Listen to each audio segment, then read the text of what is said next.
Well, this video was exquisitely late. Hey everybody, I'm Shinrob and today we're going to be covering my not top 10, but top 15 figures of 2023. A lot of cool stuff came out last year, a lot of stuff that I actually talked about. With that sentence currently on the brain and off the tongue, I'm bending the rules a little bit, the rules that I set in place just last year. There are, I think, one or two figures on my list that I actually haven't made a video for yet, but are included anyway because they're just that damn good. Some of the figures I actually covered very early on in January, so yeah, let's stop mincing words and just get to it. Number 15. Number 15 is a special video and release for me just because it was my first of, now I think it's 5. And while the video performed exactly how I thought it was, I couldn't leave this line alone. So number 15 is going to come from JoyToy and their Warhammer 40k line, that being Sergeant Righteous of the Raven Guard. What can I say? I got it for free. And beyond all of that, this little figure right here being stacked to the gills with accessories and looking as great as it does is only half the piece of the pie. The articulation is one thing, but just the fact that I can accredit this one figure for causing me to buy 5 other Warhammer figures is truly something to behold. That money could have gone towards a Mandarake order for some more Godzilla vinyl, but no, I decided Warhammer. And I can't wait to get more. Number 14. Number 14 was another one of those videos that is very much separate from that of Tokusatsu, at least in this format, and I just couldn't help but include it just because I had so much fun making the video, and from that point until now, I still mess around, pose, and play with this thing. That is the Transformers Armada Universe Megatron. I've already forgotten the line name, and apparently the line's done, so there's that. Young Rob was absolutely blitzkrieged by the announcement of a new Transformers Armada Universe Megatron, and knowing that he was going to have properly working legs and then some was absolutely a sell point for me. Although I will admit, in recent days, I have kind of grown to miss the gigantic Rubik's Cube of gimmicks that the original figure is. I still cannot deny that this is a beautiful, beautiful release, and I really wish they were doing more Armada figures. Although with those new Studio Series listings of 86 Megatron and then some... Ooh. Number 13. Number 13, I think, is probably a first for this channel. These figures weren't made by Bandai, they weren't made by NECA or any of the sort. They were made by a gentleman all by himself. I am, of course, talking about the Cloaking Arbiter giant UFO 3D printed figure thing with a blast effect and the Millennium. Godzilla 2000 was a very big deal in my childhood. It was, I believe, my very first Japanese-made Godzilla film in theaters. Lord knows it wouldn't be the last. But both of these two characters, if we can call them that, were absolutely on like every wish list I had ever had from the time of 2000 to just a couple of months ago. The Millennium and giant UFO next to that of Orga, they're just characters that I want as many as I can get of in figure format, and hopefully Bandai can encapsulate that this year. Even if they don't though, I'm glad Cloaking Arbiter is doing what he's doing. Thank you so much yet again, my guy, if you're watching this. And in time, I can see myself returning to that store and giving you more of my money. Number 12. So, number 12. This is, I believe... Okay, yes, this is the only figure on this list that hasn't received a video yet. And it's simply because new stuff keeps coming out, and I have to push it back, and back, and back. But rest assured, I am working on it. Number 12 is the Transformers Armada Universe Optimus Prime. Yeah. From his standard robot mode to his super form to his truck and trailer mode, this thing is everything that I absolutely could have hoped for from an Armada Universe Optimus Prime figure, and it exceeds every single possible thought process in my think noodle. That hurt. I love this thing to no friggin' end. I transform it all the time, I pose it all the time. I just haven't gotten around to actually making a video yet, but it's gonna happen this year. It is. Why did you make me do this? Think, Mark! My equilibrium! As of right now, it's sitting at, what is it, week 3? And I just got done with week 2, but stuff's coming out, so Prime's gonna have to wait a little bit further, but I assure you it'll be worth the wait because I love this thing. I am very passionate about this release, and that's all I really have to say. Thank you, Hasbro. You made a childhood dream of mine come true. Number 11. Number 11 is going to be the Godzilla King of the Monsters KOTM Goji from Hiya Toys. This is absolutely how it's done. This is how you retool a figure given the criticisms that you had received, and you just do it right. I know not everybody's a fan of the paint, especially over here on the titties, but in comparison to what we got with the original GVK Godzilla, which I still love like nobody's business, I still say that this is a shining example of taking fan criticism to heart, putting it towards the figure, and absolutely delivering a smash friggin' hit out of the park. Hiya Toys didn't need to do that. They could have just carried on and done their own thing, but they didn't. They delivered king type shit right here, and I very much look forward to... Wait, what? Rounding out at number 10 comes a very special boy. Somebody that nobody was really expecting to be real when the leaks hit, and somebody that has been long overdue of a proper representation in vinyl format. That, of course, being the Bandai Movie Monster Series Godzilla Raids Again and Goo Goo Dolls Dizzy Up the Girl. Peak. Fantastic. One of the best movie monster series figures we've gotten bar none since the revitalization era of 2014. I still don't know why the inside of his mouth is burgundy, but I don't give a flying fluck. This thing is awesome. This thing is perfect. And honestly, the only way a future Anguirus release from Bandai can even come close to this is if it's in the Monster King series, which it likely won't be, because it's called Monster King series, and nobody else is king but Godzilla, and that's kind of lame. I mean, who knows? Bandai breaks their own rules all the time. Number 9. I never thought this lovely, lovely gentleman would ever receive a figure from this line. All hope had been lost. He holds the honor for being my first Godzilla villain of all time, and I'm sure that completely calls it for some of you that know. I am, of course, talking about the Bandai Movie Monster Series, Ebirah. Godzilla vs. the Sea Monster, where this lovely gentleman hails from, was my first Godzilla movie ever, so of course, I have a soft spot for Ebirah. Ebirah, whatever. And to think this was almost what could have been a Godzilla store exclusive, we got a wide release for it, and I still think this is one of the best looking movie monster series figures we've gotten next to a few others on this list. I can't help it. He's a giant shrimp. I think that's what he is. There's not too much to the imagination there, and I don't even like shrimp, so we cool, bro. And I can't help but praise everything about this. I love it.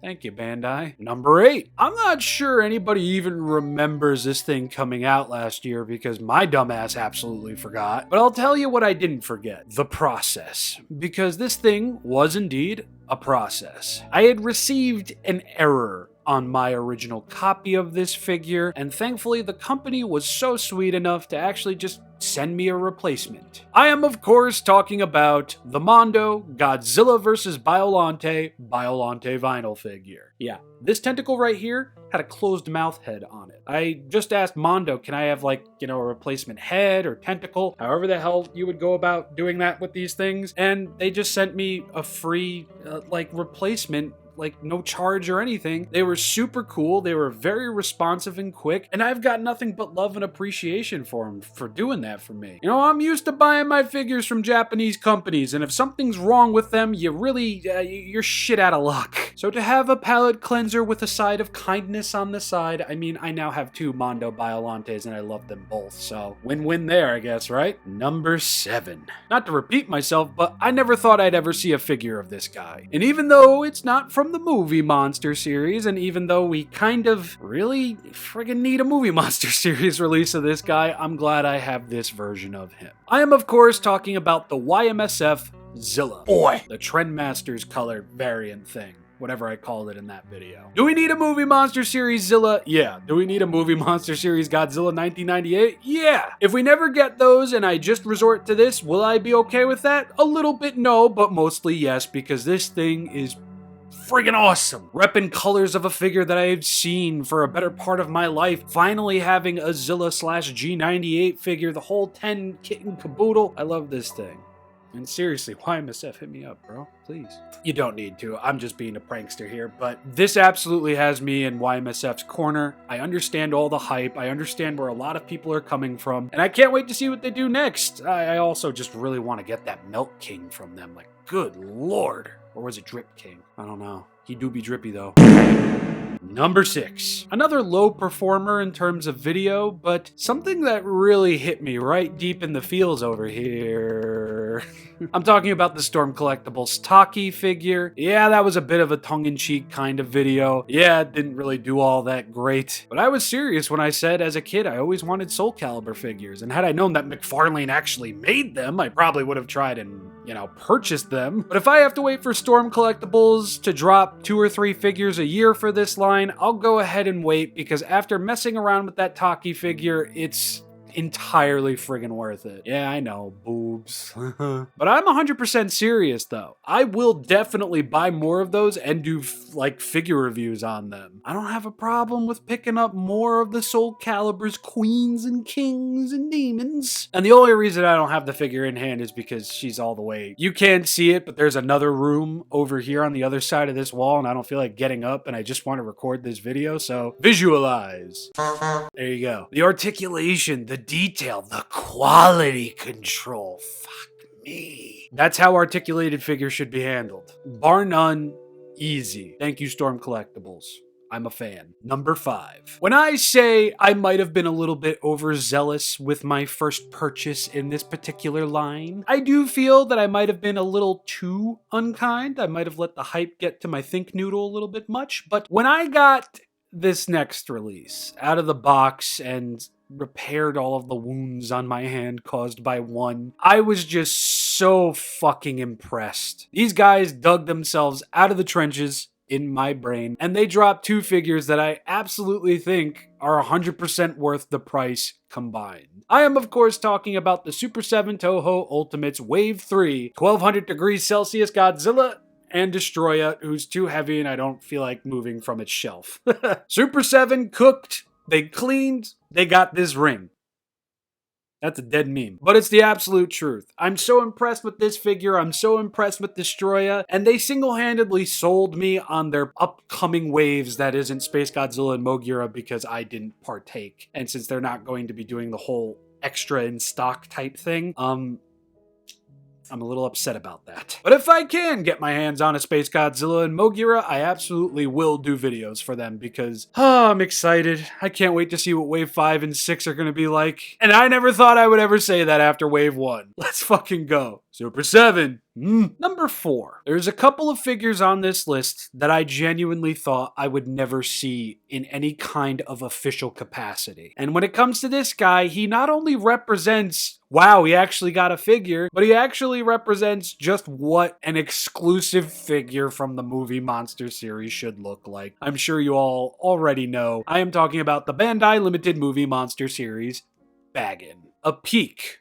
surefire example of what it means to be an exclusive figure that isn't a repaint. Head to toe to tip of tail, filled with paint and detail, the whole 9 yards, a cool tag. This is what I would like to see with exclusives moving forward. This is what I always kind of just expected. Baggin' got a figure, and that really sets some sort of a precedent in my brain. Not only does this thing just look utterly beautiful, but if Toho are finally willing to allow Baggin', a monster that was just in a video game, was planned for nearly every single movie in the Heisei era and never got it, to get a figure, Godzilla 1998 and Zilla shouldn't be that much of an issue, should they? Number 3. Alright, so, number 3 breaks every rule. It breaks basic human thought because this figure didn't even come out in 2023 in most areas. This figure actually came out this year, and it has nothing to do with its video's performance or anything like that. This is all based just on sheer enjoyment. I am of course talking about the Playmates, Godzilla Kong the New Empire, Titan Evolution, Godzilla, the Rubber Husk.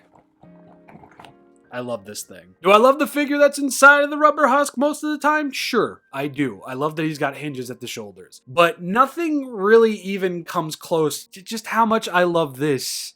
This goofy, rubbery hellspawn of hilarity. I love this thing. Seriously, I do. I couldn't not put it on the list just because out of everything I've talked about today, I've messed around with this thing the most. Whether I'm just squishing it or putting figures inside of it or putting him on my desk and poking him and watching him sway back and forth. Playmates struck a friggin' chord, and I don't know what's going on with this guy in particular, but he seems to be the one figure of the bunch that's having a hard time staying in stock. Hopefully that's not my fault. Definitely not. I'm not that full of myself. I'm not full of myself at all. But at least he can stand. Number 2. I'd been waiting for this figure for what felt like ages, decades, years even. Definitely years. I never thought anybody would get around to it, but as we saw last year, somebody stepped up to the plate and started delivering on things that we had no idea we'd ever even see. This figure puts quite a lot of respect on the company's name, a lot of excitement to follow as well, and while it is not perfect, to me, it's one of the top 3 best figures of 2023. I am talking about the Hiya Toys Exquisite Basic King Ghidorah. Massive, beautifully articulated, features a knuckle walking gimmick that allows you to pose this figure in 2 different ways, essentially. Hiya King Ghidorah is an anomaly. Everybody was very much excited to see how Hiya was going to tackle this guy, a figure that NECA never made, didn't even want to take a chance on it, which I get it. But this was like the second phase of the proving grounds for Hiya. Everybody was kind of expecting the world, and for me personally, I think we definitely got that. Sure, like rework the necks a little bit maybe, and include instructions for idiots like myself. But Hiya Ghidorah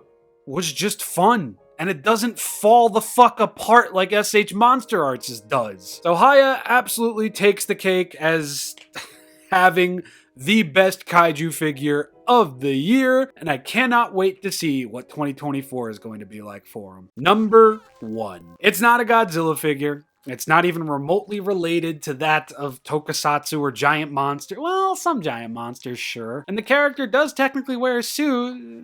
Figma Samus Aran Dreadsuit version. This comes from a technical standpoint and a quality control standpoint and just the fact that I'm a massive fucking Metroid fan. The glow up from other M Samus to Prime 3 Corruption Samus to now Dread Samus, peak perfection. Could have used a little bit more of the accessories, yes, definitely, but Figma set one hell of a precedent for themselves releasing that beautiful queen articulation, posability, paint, quality control, all top of the line. I could think of a nitpick to make. I could think of maybe like one little issue that I have with the figure, but overall, that is the definitive Samus Aran figure. When it comes to articulation, absolutely definitive. God help me if Figma ever makes solid vinyl figures with like 4 points of articulation, because if they do Samus, done. No, it's not my Metroid bias speaking, it's everything in between. It's one of my favorite video game characters from my favorite game of 2021 being outfitted in a way that that character has deserved for ages upon ages. And I can only hope they'll do a Gravity suit, a Varia suit, and a Metroid suit variant to which they will have all 100 plus of my dollarinos. And yes, this is the second time that I have a number 1 figure that isn't Godzilla related, and I'm not doing it to mess with people. That's just how it turns out. Again, it's not always about the technical achievements with the figure. It's not always about the anything. This is just how I feel about some of these things that are coming out, and Samus was on top. I was not kidding when I said that that was the figure of 2023. Steven was right, and I had a feeling he was going to be right as soon as I got that figure out of the box, because fuck, it's just that good. And I'm sorry, but Godzilla? Metroid. That's just how it is for me, I'm sorry. Smells like another solid star to me. why don't you let me know what your favorite figure of 2023 was? And while you're at it, if you enjoyed this video, you know, give me a like, subscribe if you're not, and maybe check out my Patreon where for $1 a month you get access to videos like this rather early. I have been Shinrobjira. I do so hope you all enjoyed, and when next we meet, I have no friggin' idea what I'm talking about. I'll try and do this much earlier next year. Well, I'll only have this video to do next year. I won't have to do a whole collection tour. So, yeah. Thanks for watching, everybody. See you all next time. Peace.